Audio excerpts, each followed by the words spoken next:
It's a remarkable battle, and it was basically forgotten. He's referring to the Battle of Hill 70.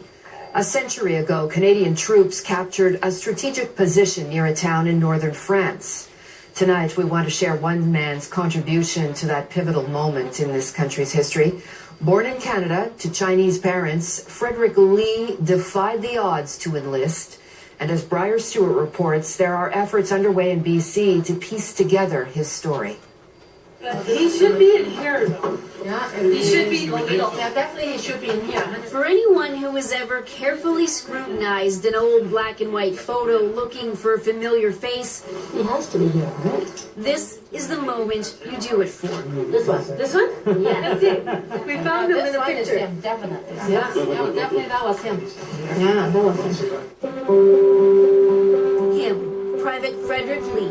A name no one in this room knew 3 months ago, but someone they can't stop thinking about now.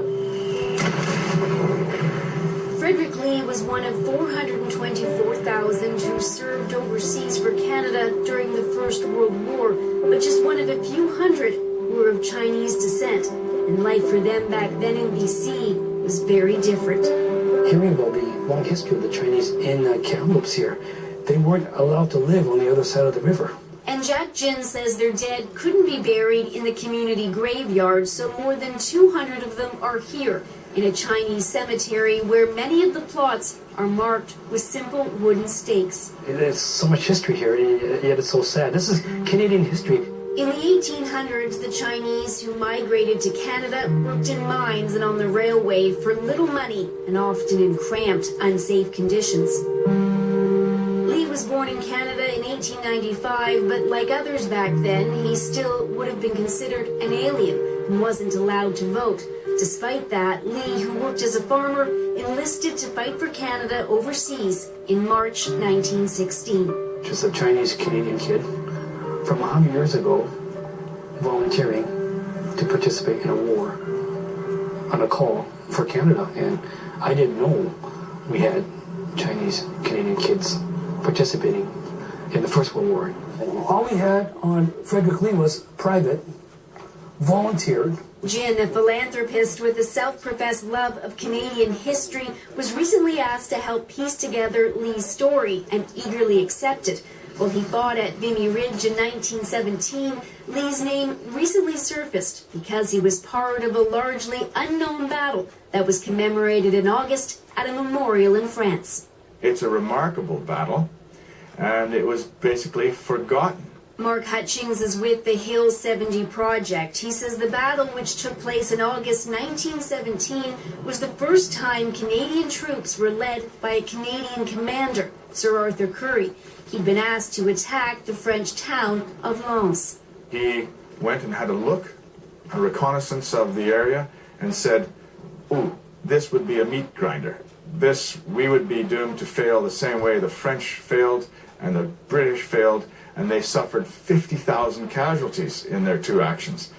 And so he didn't want to do the same thing. Instead, he decided to attack a hill above the town. It was known as Hill 70 because it was 70 meters above sea level. It was an operational success in that for the next 10 days, the Germans counterattacked 21 times trying to get that hill back. The Germans lost somewhere between 20 and 40,000, depending on which historian you read. Some of that history will now be taught in schools as part of the Hill 70 Memorial Project. 1,877 Canadian soldiers died during that battle, including 21-year-old Frederick Lee. I think it's important for all Chinese Canadians to know who Frederick Lee was. I see Frederick Lee as a metaphor for the hard work and struggle of the early Chinese.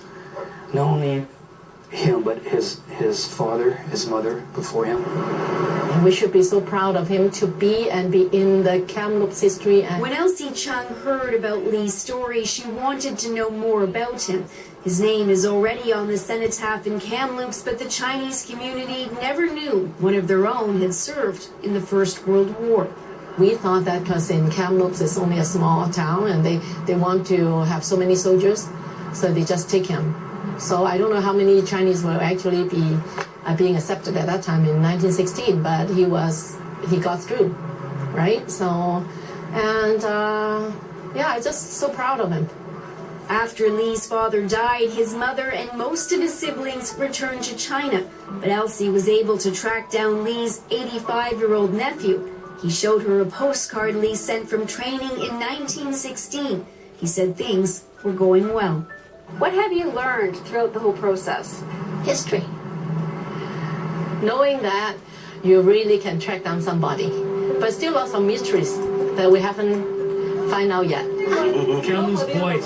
Kamloops boys. She and the others want to piece together the rest of Lee's life. They plan to build a gazebo in the Chinese cemetery as a way to honor him and to sacrifice during a battle most still don't know about. Briar Stewart, CBC News, Kamloops.